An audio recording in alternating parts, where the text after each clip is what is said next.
In this tutorial, you're going to learn all about the exciting world of logic. Pay no attention to Cuthbert. It's not as complicated as it sounds.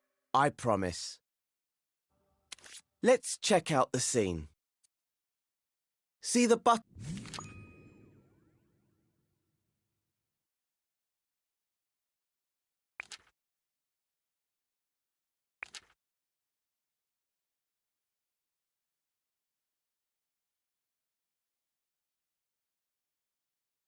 on the platforms in front of our good friend Connie. They activate the bridges that will take her to the next platform. At least that's what they're supposed to do. To get them working, you'll need to connect them to the gadgets that control them. You can't see gadgets when you're in play mode, but they let you do all sorts of useful things in edit mode. You can tell gadgets apart by their color and icons. Green gadgets are sensors and inputs. This one is what we call a trigger zone. It's one of the more versatile gadgets. It can trigger other gadgets when it detects something in the scene. Like in this case, Connie standing on the button. Hi, Connie! If you select the gadget with X, you'll be able to see its detection zone. That's it, right there above the button. Press the circle button to deselect the trigger zone, and let's look at the next gadget. Pink gadgets are movers and outputs, meaning they make things happen in the scene.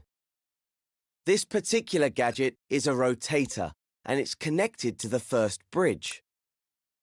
Click R3 to start time, and let's see what it does. Well, not a lot right now by the looks of it. That's because the rotator is switched off. You can tell because the gadget is dim at the moment. But if we connect these two gadgets together, we can turn the rotator on using the trigger zone. In the next step, I'll show you how.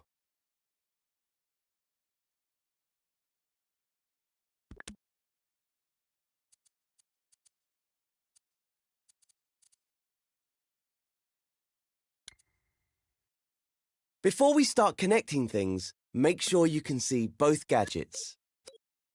You'll notice they have ports sticking out of their sides. Ports on the left are inputs, and the ones on the right are outputs. Hover over the output port on the trigger zone now. You'll see the word detected appear. That means that when the trigger zone detects something, this output will send a signal. Before it can send that signal to the rotator, though, we'll need to connect them with a wire. So hover over the detected output and press R2 or X. You'll notice your imp is now tethered to the port by a wire. Power ports have appeared on the gadgets too. It's these ports that switch gadgets on or off. OK, drag the wire over to the rotator gadget. Now hover over the power port at the bottom. Then press R2 or X. Once the gadgets are connected, the wire will disappear automatically. That way, your scene won't get cluttered. After all, you don't want wires all over the place.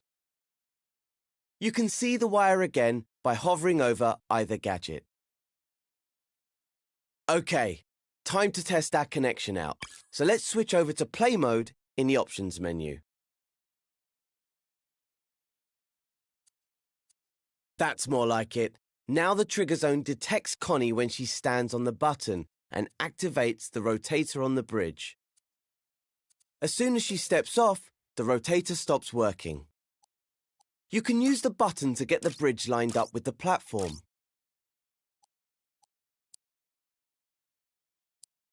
Once Connie can make it to the second platform, you can head back to edit mode and move on to the next step.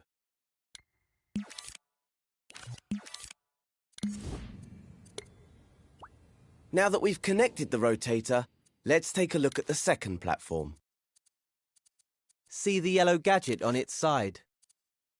This gadget isn't a sensor or an output. It's called a microchip. Microchips are used to organize logic in scenes. You can think of them as boxes of gadgets and wires. Let's have a look inside. Hover over this one with your imp. Hold L1 and press X. It's just like scoping into a group of objects. This window is the microchip's canvas. And if these gadgets look familiar, it's because they're two rotators. Each one controls half of this jointed drawbridge. Try to connect the output from the trigger zone to the power ports on the rotators. You can create multiple wires from the same output. Or you can clone wires in the scene by holding L1, then grabbing them with R2. Clone the wire near the rotator to create a new wire from the trigger zone. Once you've connected the trigger zone to the second rotator, switch over to play mode and make sure it's all working. OK, jumping on the button now will activate the trigger zone and raise the drawbridge so that you can cross over the... Oh, wait a minute. The bridge has dropped down before Connie could cross. That's because the signal to the rotator stopped sending as soon as Connie stepped off the trigger zone. Switch back to edit mode and rewind time with L3. In the next step, I'll show you how to make signals stay on.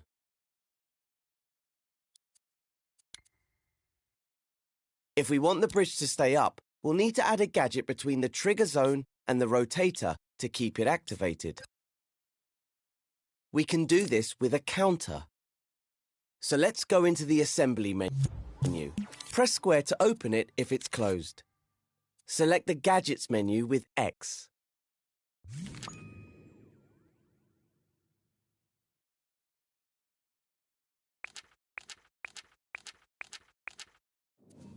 You'll find the counter in the Logic and Processing section. The gadgets in this menu take an input signal and change it in some way before sending it on. Go ahead and select the counter. Its icon is a tally counter. Now you can see the gadget on your imp. Hover over the microchip and it will snap to the canvas. Press R2 or X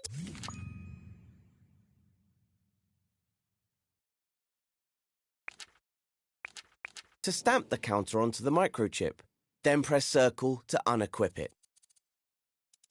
The counter gadget counts up or down whenever it receives a signal through its inputs. By default, it starts its count at 0 and has a target of 1. Once it reaches that target, it sends a constant signal through its counter-full output port. Before we connect it though, let's tidy up the wires connecting the trigger zone to the rotators. Just hover over them and press triangle to delete them. Now press R2 or X over the detected output of the trigger zone to create a new wire. Connect it to the increase count input port on the counter. That's the port with the plus sign icon. Now when the trigger zone is activated, the counter will go up to 1. And, this is the important part, it will stay at 1 even after the trigger zone deactivates. Now hover over the counter-full output port of the counter. This port sends a signal when the counter reaches its target. Create a wire with R2 or X and connect it to one of the rotator's power ports. Then do the same for the other one. Time to switch to play mode and try out our new connections.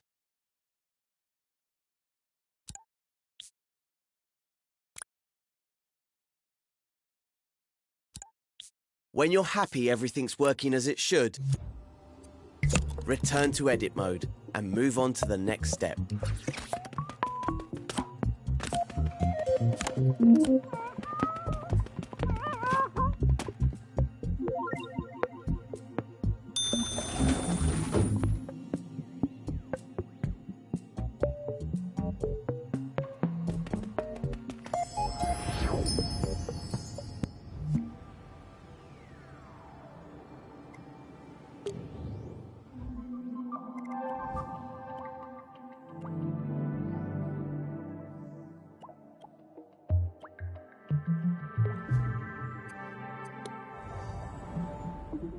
Hi, I'm Mark, Creative Director of Media Molecule, and I'm going to present a simple masterclass that will hopefully help you use some of what you've learned so far and turn that into an entire game. I'm going to be focusing on a remix of the Dreamiverse Dash game. That means take a copy of something, mess around with it, which is always a really good way to learn. I will be reiterating some of the basics that you may have already learnt, but basics make for strong foundations, and strong foundations make for strong structures. Yes.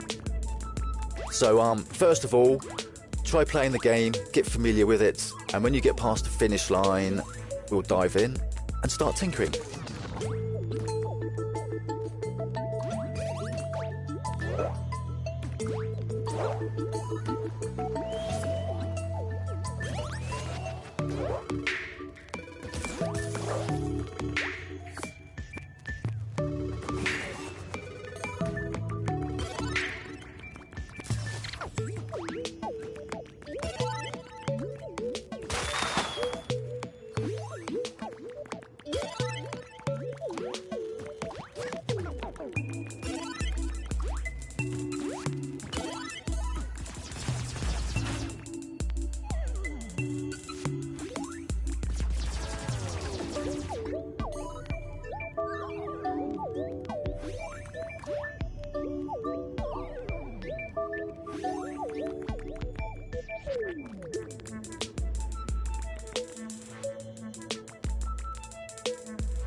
Okay, let's start by making sure we feel comfortable navigating the space.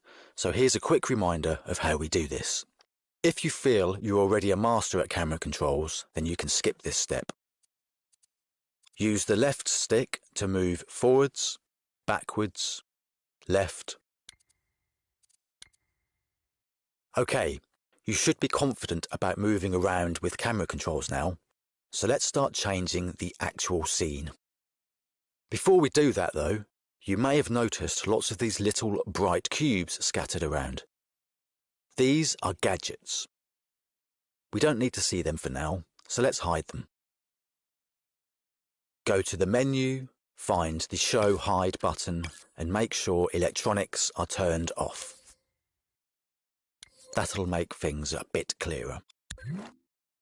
Okay, let's start changing the track layout. In this step, I'll be talking about deleting, moving, and cloning. If you feel you're already a master of these techniques, then feel free to skip this step.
Connie's hosting a talent contest to find the best characters in the Dreamiverse.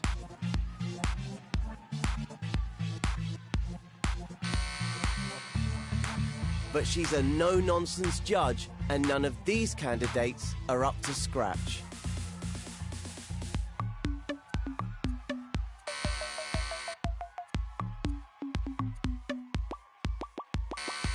Of course, Cuthbert's no use, so let's see if we can come up with something to impress her.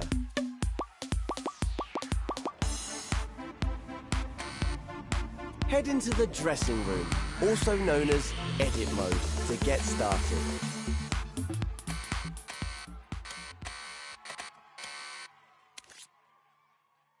In this tutorial, we'll be customizing the appearance of a puppet. So we'll need a blank canvas to start. Go to the Assembly menu and open the Gadgets menu. Now open the Gameplay Gear menu. In here, find the blank Puppet Deluxe. The Deluxe version is the perfect starting point for making characters. Select it with X and a blue mannequin will appear on your imp. It has built-in features like jump and possession animations, which the basic version doesn't have. Connie won't be impressed by a basic puppet, so make sure you select the right one. Stamp the Deluxe puppet in the scene with R2 or X. Get its feet roughly on the floor, but make sure they aren't intersecting with it. Then press the circle button to unequip the puppet from your imp. If you need to, you can grab and adjust the puppet with R2. In the next step, we'll start exploring the puppet's inner workings.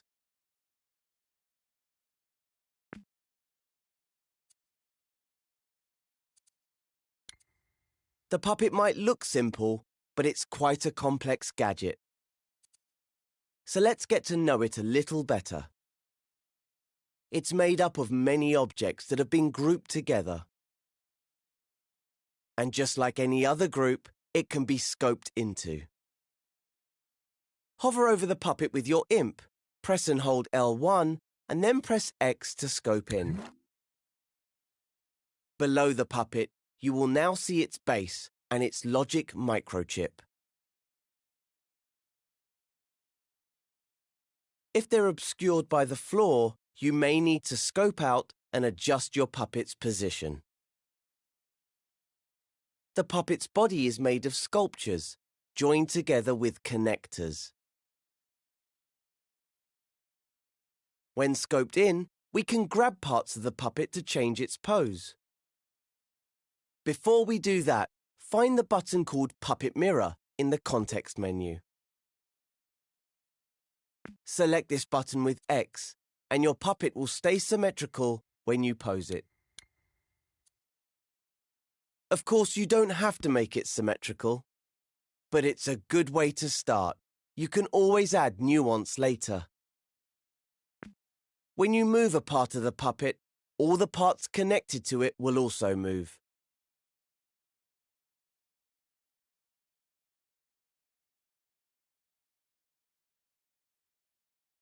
The root of the puppet is the pelvis, and every other part is connected in a hierarchy from there. For example, moving the upper arm will move the lower arm and the hand as well. But if you move the pelvis, the whole puppet will move. Its feet will try to stay in contact with the floor. So if you lower the pelvis, the puppet's knees will bend. You can also rotate parts by grabbing them with L2. Use R2 and L2 to create a new pose for the puppet. Changing the pose can be a great starting point for a character. The pose could be confident, sad, scared, or aggressive. Don't forget, you can undo any changes with the left directional button if you make a mistake. Use the grab cam to adjust your pose from different angles. Just hold R1 over the puppet to activate it. When you've finished posing your puppet, move on to the next step.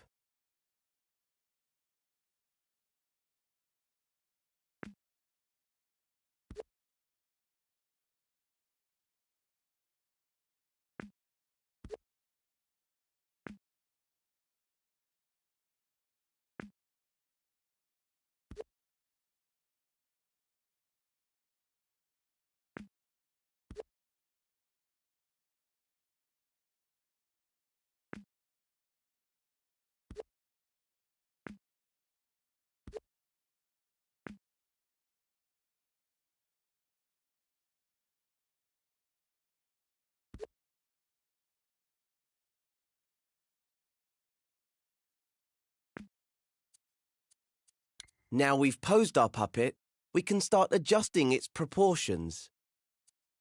To do that, we're going to use the stretch tool. Go to the Assembly menu, then open the Tools menu. Select the Stretch tool. It's the one that looks like a double-ended arrow. The Stretch tool works like the Move tool in a lot of ways. But with the Stretch tool, you can move parts of the puppet beyond the limits of the connectors. Try grabbing and moving the puppet's head. Notice the way the neck elongates and shortens.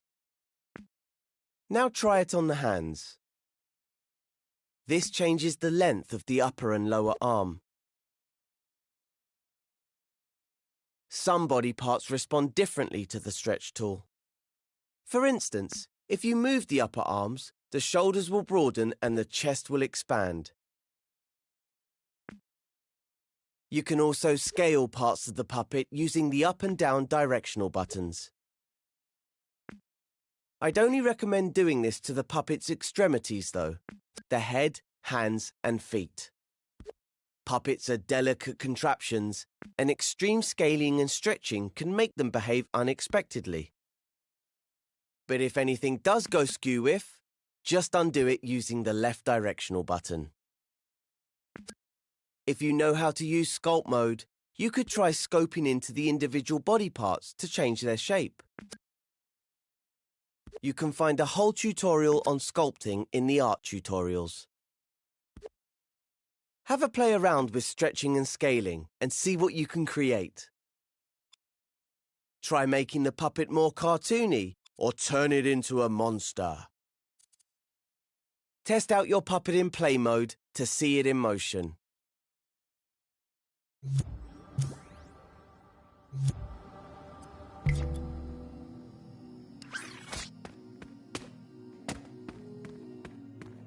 When you're done, return to Edit mode.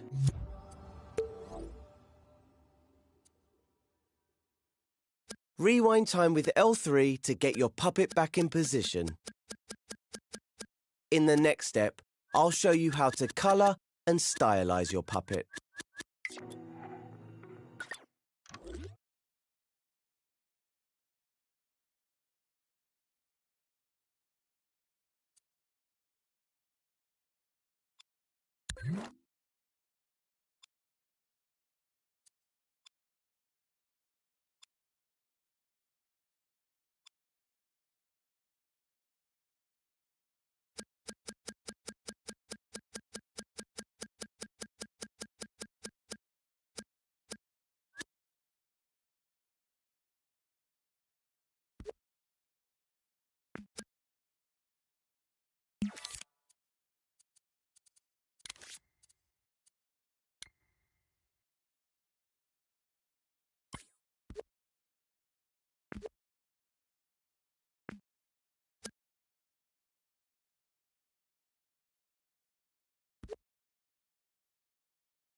Another way of customizing your puppet's appearance is by changing its color. We can do this by tinting it in coat mode. If you've played my tutorial on coat, style and effects, you'll already know how to do this. In the Assembly menu, go to the Modes menu and enter Coat Mode. In the Coat Mode menu, open the Colors menu and select a color for your puppet.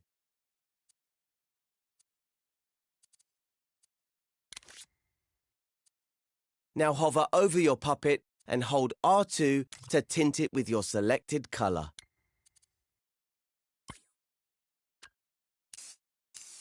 The longer you hold R2, the stronger the tint will become. If you want your puppet to be multicolored, simply scope into the puppet. Select a different color from the Colors menu. Hover your imp over a part of the puppet you want to tint. How about the head? Now, when you press and hold R2, just that part of the puppet will be tinted. Scope into the puppet. Select a different color from the Colors menu. Hover your imp over a part of the puppet you want to tint. How about the head? Now, when you press and hold R2, just that part of the puppet will be tinted. You can also use the tools in Style Mode and Effects Mode. Try using Style Mode to change the texture of your puppet. If you don't know how to use Style Mode, there's an art tutorial which can help you. In the next step, we'll dive into the dressing up box.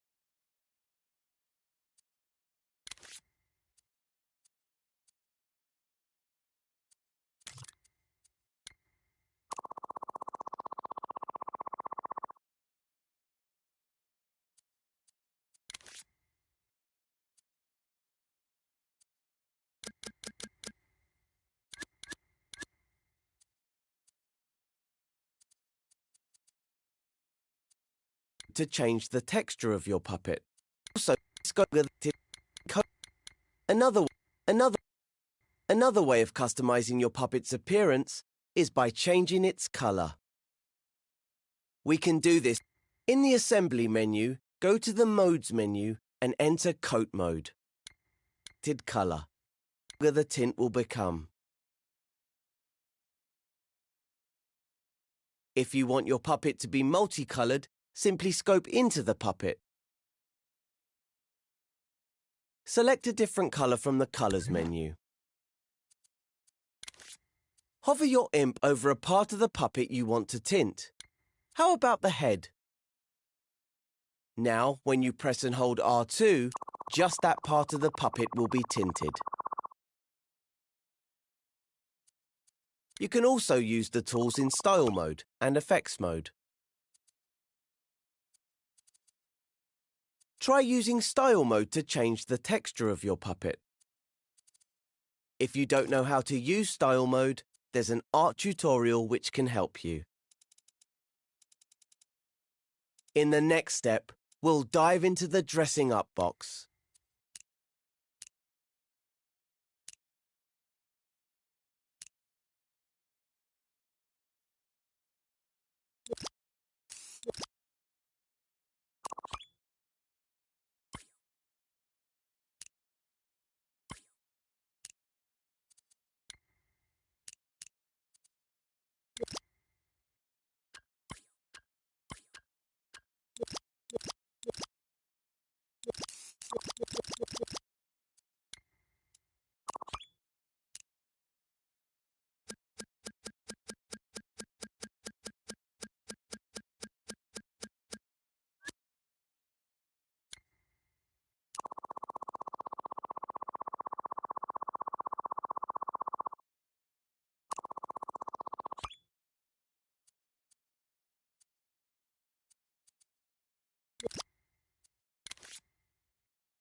One of the simplest ways to customize a puppet is by adding accessories. But to make sure they move with the puppet, we need to group them with a body part. It's important to fully understand the concept of scoping in and out of groups and objects. If you've played part 4 of the Start Dreaming tutorials,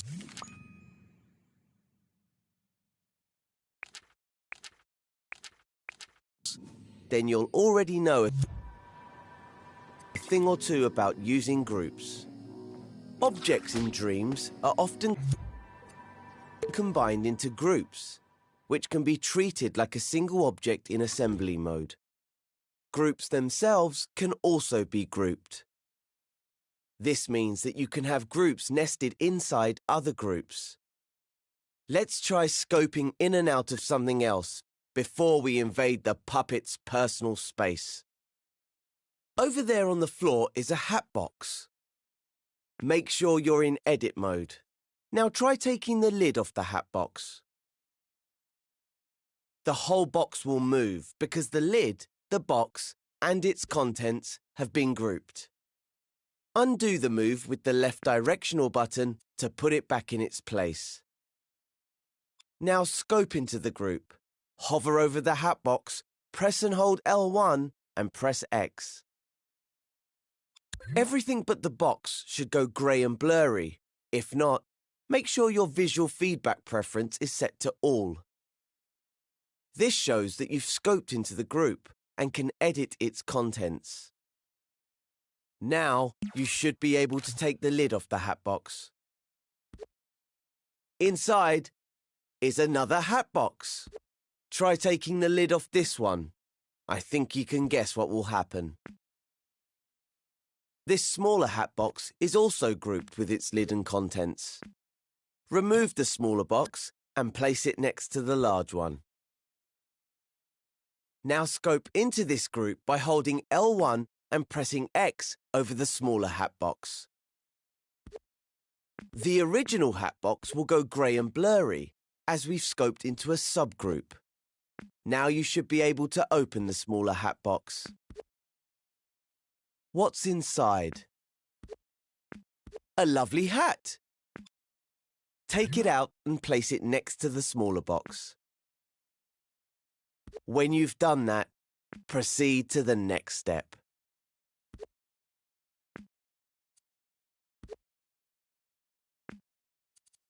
Now that we've taken the hat out of the box, let's try putting it on our puppet. First, we need to scope out of this group. To do that, simply hold L1 and press circle. That takes us back into the large hat box group. Now scope out again into the main scene by holding L1 and pressing circle. Pick up the hat. We seem to have a bit of a problem here. The hat is still inside the nested groups, even though it's outside the hat box. When you scope in and out, only you and your imp are moving in and out of objects or groups. Unless you're carrying something with you. Scope back into the large hat box group, and then into the smaller hat box group to get the hat. Now grab and hold the hat with R2, and scope out of both groups with L1 and circle while holding the hat. If you've done it correctly, you should be back in the main scene. With a hat you can now move independently of the boxes. That's because scoping in and out of a group whilst holding an object adds or removes it from that group. Hurrah! Now we can put it on the puppet.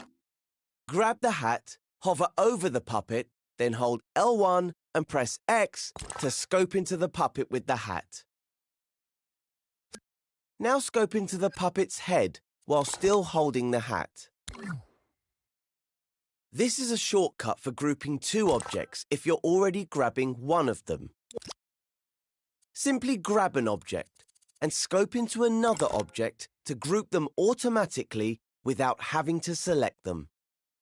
the same way that scoping into a group while holding an object adds it to the group. Now that it's in a group with the head, place the hat where you want it. Remember to check it from different angles using the grab cam to make sure it's in position. Press R2 softly to nudge if you need to make fine adjustments to the position of the hat.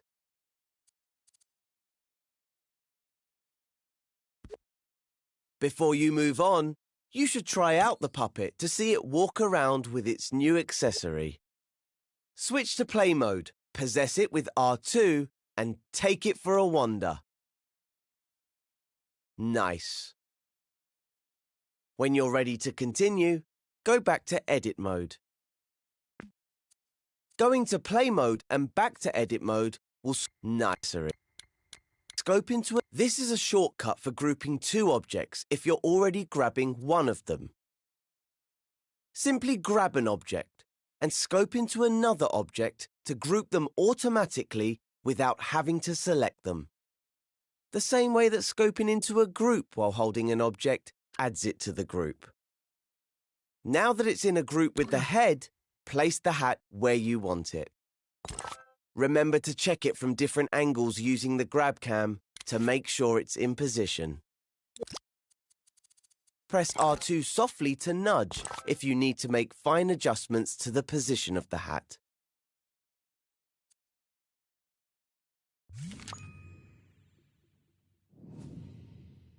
Before you move on, you should try out the puppet to see it walk around with its new accessory.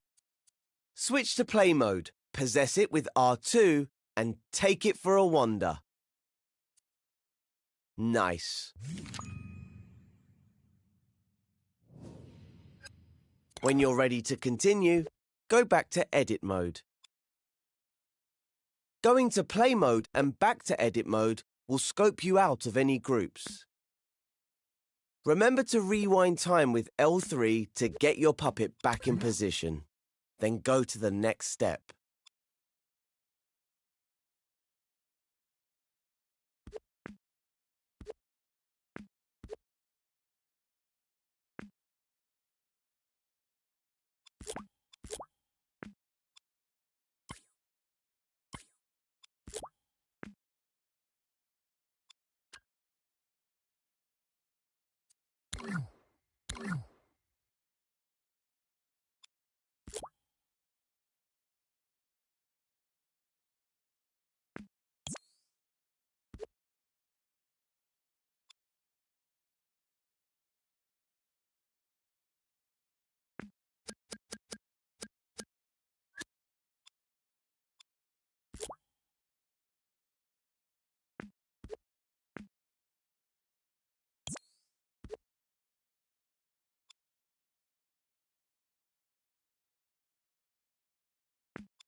To play mode and back to...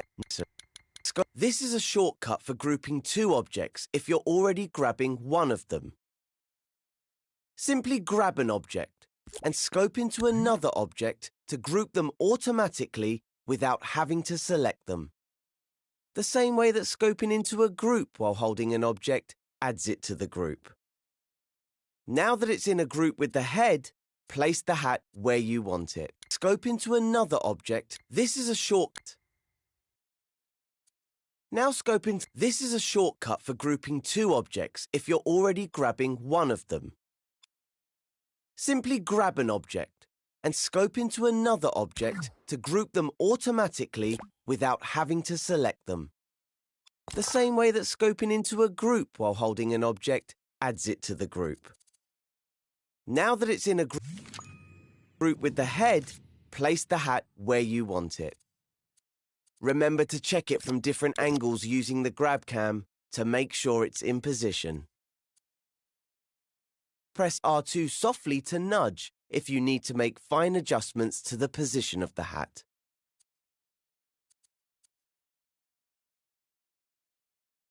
Before you move on, you should try out the puppet to see it walk around with its new accessory.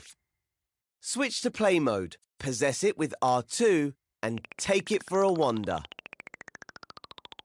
Nice. When you're ready to continue, go back to edit mode. Going to play mode and back to edit mode will scope you out of any groups. Remember to rewind time with L3 to get your puppet back in position. Then go to the next step.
Okay, let's add some more accessories before our puppet's stage debut.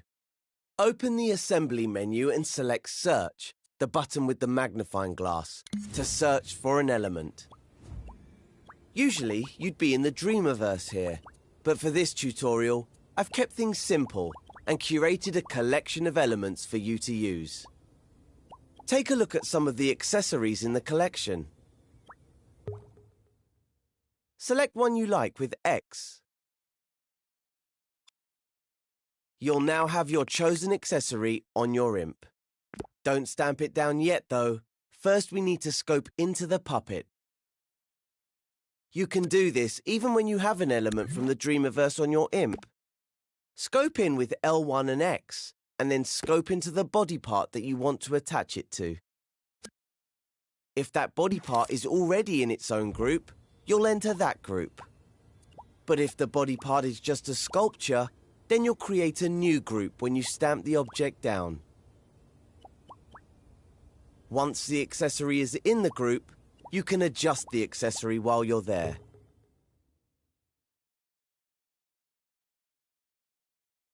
Try adding some more accessories from the collection.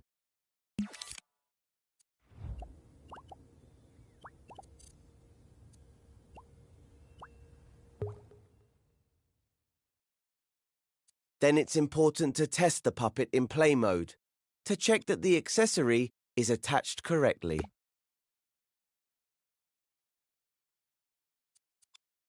Here's another very important tip.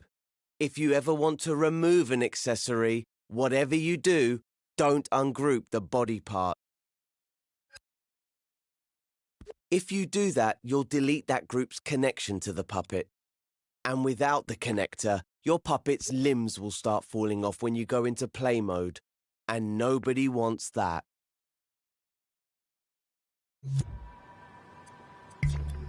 Instead, scope into the group containing the body part and the accessory. Then either delete the accessory or grab it and scope out. If there's only one object left in the group, it'll automatically ungroup, and the connector will remain safely connected to the remaining object. Play around with the things you've learned in this tutorial and have fun making a character.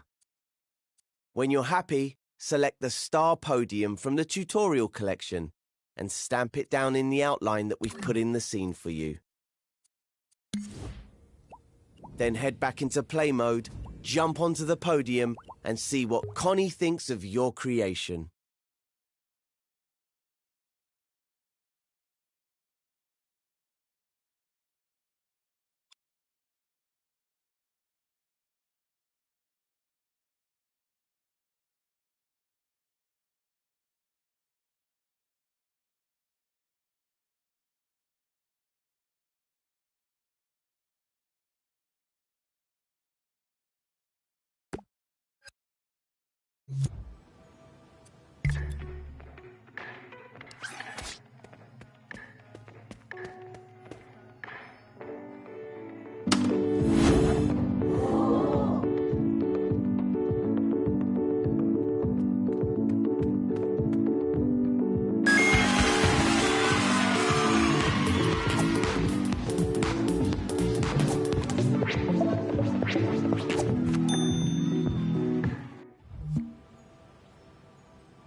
Oh dear.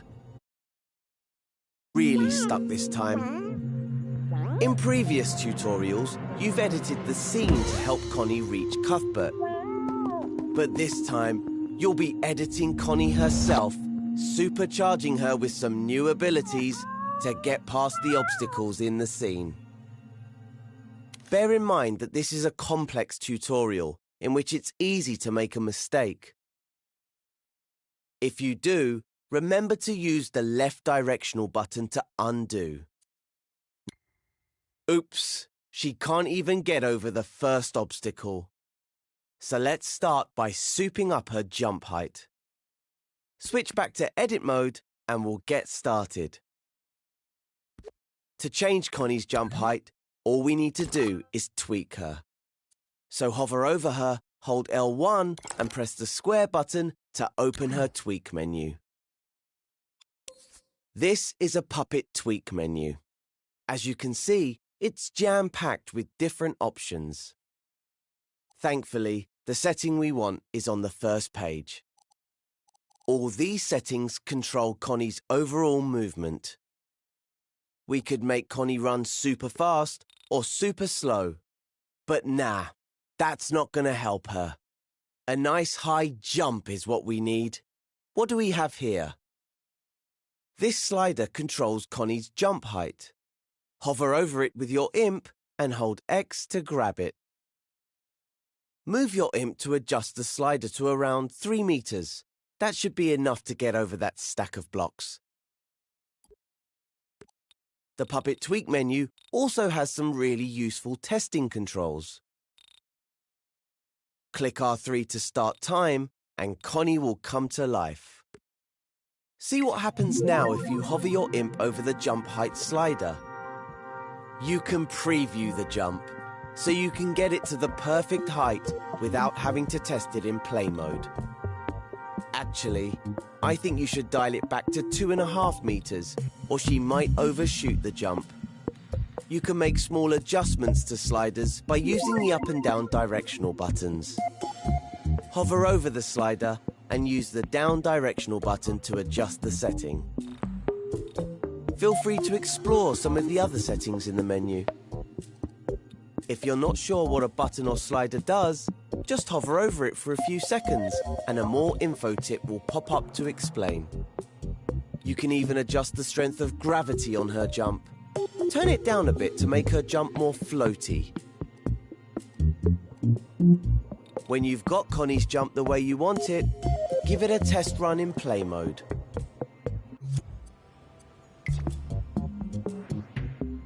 See how far Connie can get now, then move on to the next step when you're ready to continue.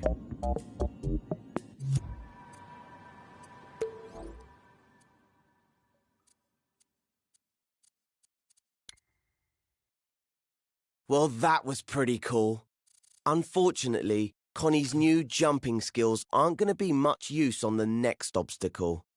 And don't even think about making her jump over the top, because that force field will zap her in a second. Instead, let's give Connie the power to crouch. I bet she's always dreamed of it. If you're still in play mode, switch back to edit mode now. Rewind time with L3 to put Connie back at the start. To give her a crouch, we need to scope into her. Puppets are made up of sculptures, connectors, and gadgets that are grouped together. Hover over Connie, press and hold L1, then press X to scope in. When you've scoped into a puppet, you can see its inner workings. On Connie's back, there's a microchip gadget. It's called Connie's brain, and it contains all her logic and animations. Let's take a look inside. Hold L1 and press X over it to scope in and open the microchip canvas. There's quite a lot going on in here. The gadget I want you to look at is this one in the bottom right corner with the diamond icon. This is a keyframe gadget. If you've played through the Keyframes and Timelines tutorial, you'll already know all about these. Keyframes record changes to things in the scene. They store those changes in a gadget, which can be triggered using logic. This keyframe contains a crouching pose for Connie. Select the keyframe with X, and you'll see a preview of how it looks. Those dashed lines over Connie show that she's being changed by the keyframe. Press circle to deselect the keyframe and she goes back to normal. To be able to activate the crouch keyframe, we need to connect it to Connie's controller sensor. Then you'll be able to make her crouch with a controller button. In the next step, I'll show you how to do exactly that. To activate the crouch, we're going to connect it to Connie's controller sensor. If you've closed her microchip, scope back into her and then scope into the microchip to open it up again. The controller sensor is the large gadget on Connie's microchip. It has a controller icon on it. Open up its tweak menu with L1 and square. Now you have a microchip and a tweak menu open, you may need to arrange them on the screen. Make sure that the controller sensor and its tweak menu stay to the left. This is because they generate signals, and signals flow through gadgets from left to right in Dreams. You can also save the 3D space position of tweak menus and microchips, or pin them to the screen, using the buttons that appear at the top when hovering over the canvas. This will help you keep them tidy while you're editing logic, which is very important as it's easy to make mistakes. Now, let's take a closer look at that controller sensor. Ah, look, controller buttons. Just what we need. all playable characters contain a controller sensor gadget like this one. But the gadget can also be used for any situation where you want to detect button presses. To assign our keyframe to a button, we just need to wire it to the controller sensor.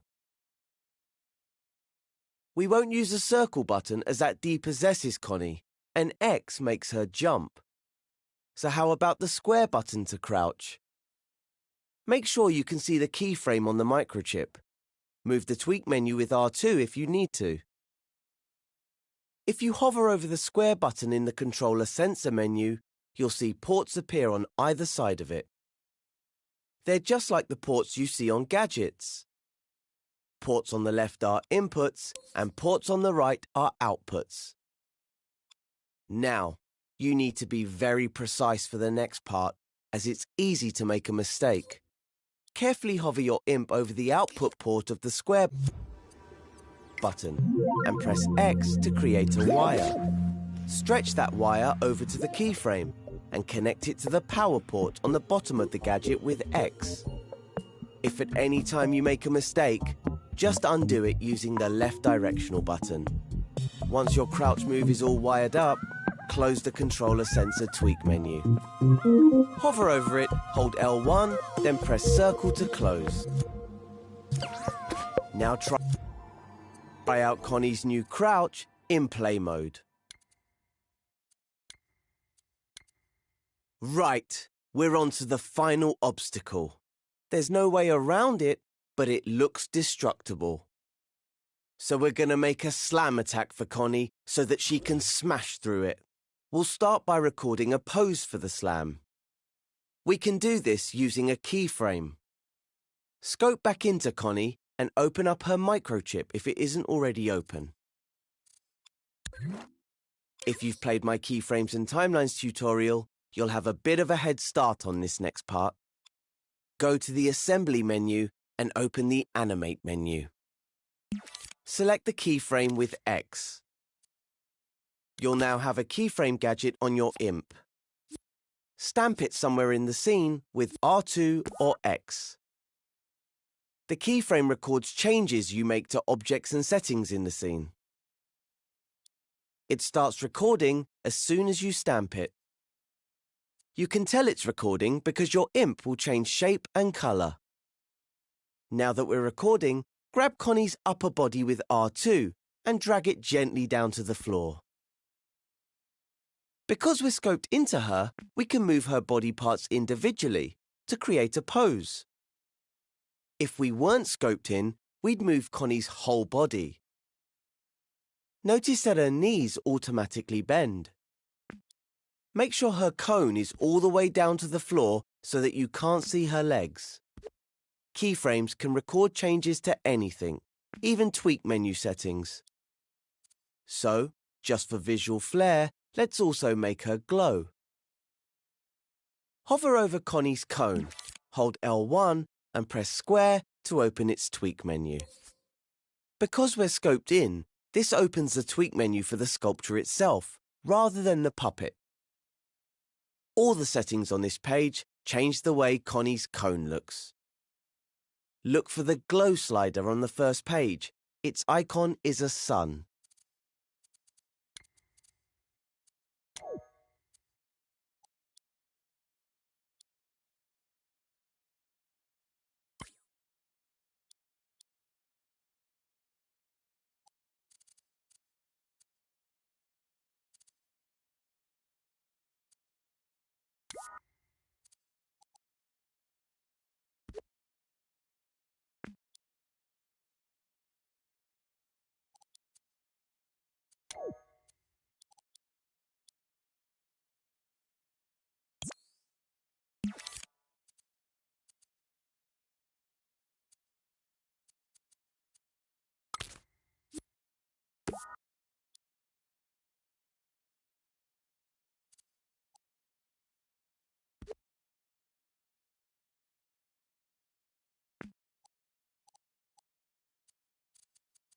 Raise the glow up to about 40%.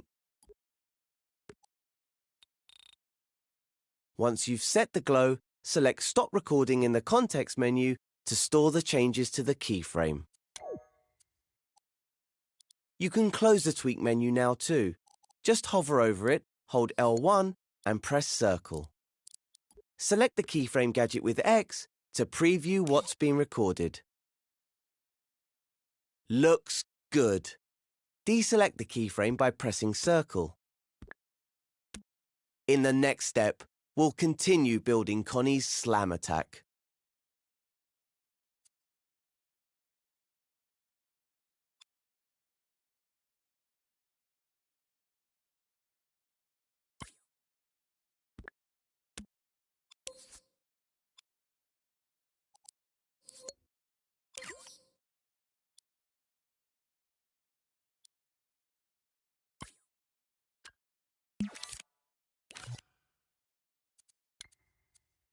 The next step is to place our new Connie animation into a timeline. Using a timeline will let us time the animations and effects of the slam attack. Go to the Assembly menu and back to the Animate menu. Select the timeline with X. Hover over Connie's microchip and stamp a timeline above the crouch keyframe. Now let's open the timeline canvas with L1 and X. The slam attack should be a really quick animation. So adjust the canvas so it's only 1 second long. Slam attack should be a timeline with X. Hover over Connie's microchip and stamp a timeline above the crouch keyframe. Now let's open the timeline canvas with L1 and X. The slam attack should be a really quick animation. So adjust the canvas so it's only 1 second long. Any longer and it won't feel snappy enough. Hover over the edge of the timeline canvas so that a white line appears along it. You'll also see a white double-ended arrow appear next to the edge by your imp. When you see this, grab the edge of the canvas with X. Move your imp to shorten the timeline to 1 second. Make sure you don't select the trim button by mistake. It's a square button by the numbers at the top of the timeline. It has a black arrow on it. The timeline duration is now correct, but the space is very small. So let's zoom in a bit. Hover your imp over the timeline canvas, hold L1 and press the right directional button to zoom in. This will keep the timeline duration to 1 second long, but stretch the space so that you can fit more detail into it. If you need to zoom out, just hold L1 and press the left directional button. Now let's put our slam attack keyframe onto the timeline. Grab the keyframe with R2 and place it at the start of the timeline canvas. Make sure you've got the slam keyframe and not the crouch one. The gadget automatically snaps to the surface of the canvas.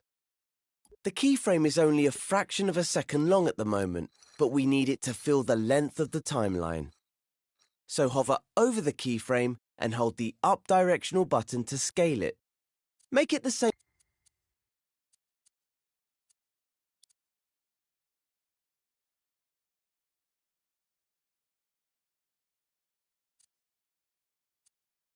length as the timeline.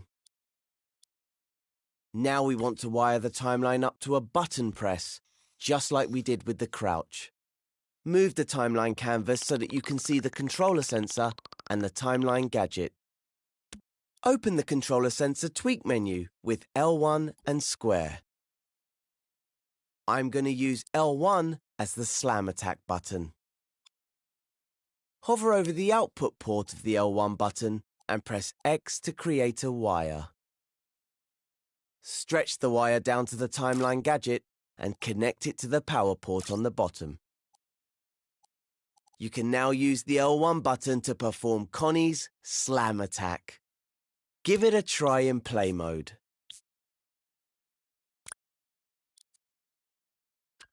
At the moment, it's just an animation, so it's not going to do anything to the blocks.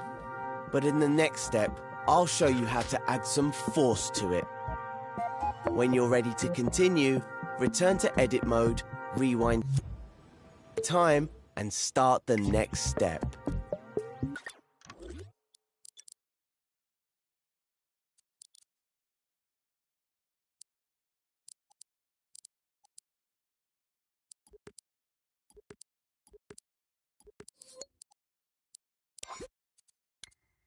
The slam attack animation is all set up, but it's not doing much besides looking cool, so we need to add a gadget to our timeline that will emit a force when Connie slams the ground.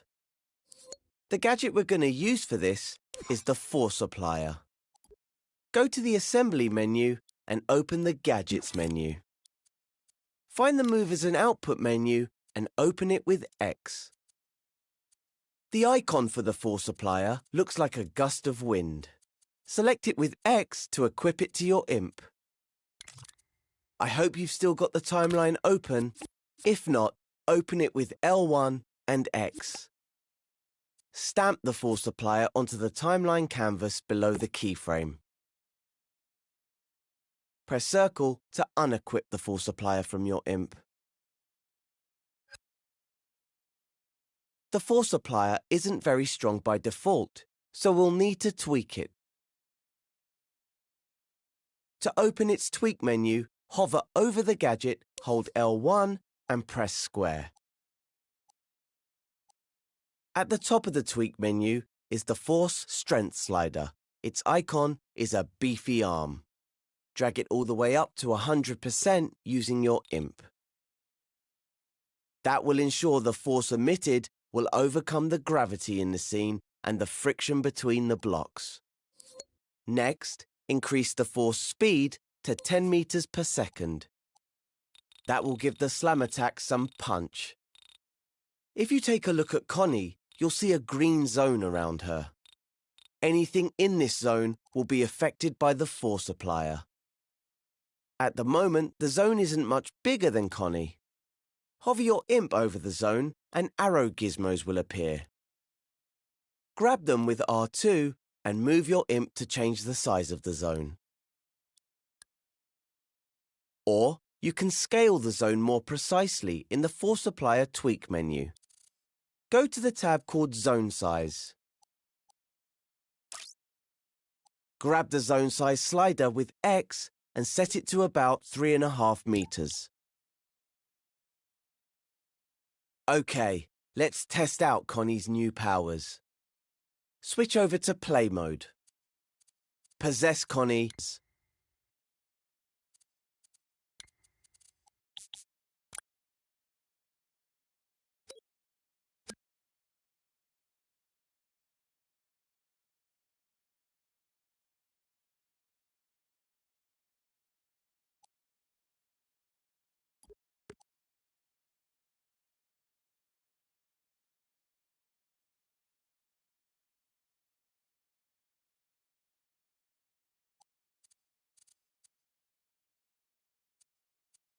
OK, let's test out Connie's new powers.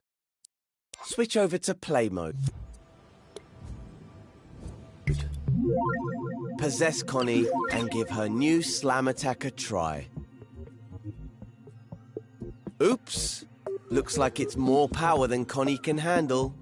The force applier is pushing her off the platform. Switch back to edit mode and rewind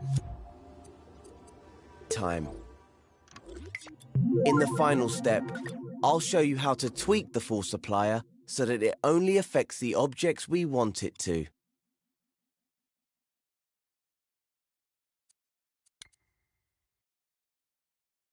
To prevent the force applier from pushing Connie off the platforms, we're going to use labels.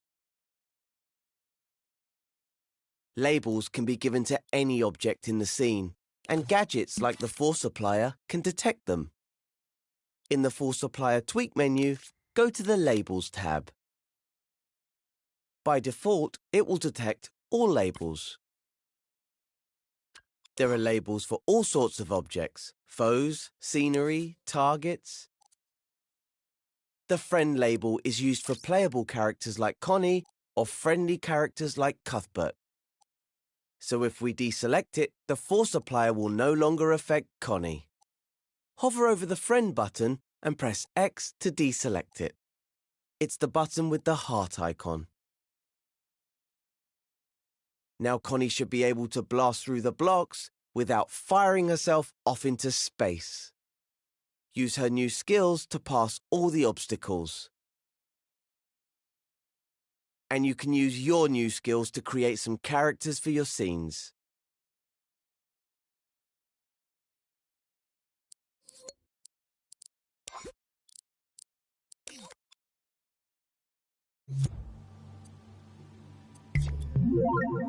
When you've successfully rescued Cuthbert, go through the door to finish this tutorial.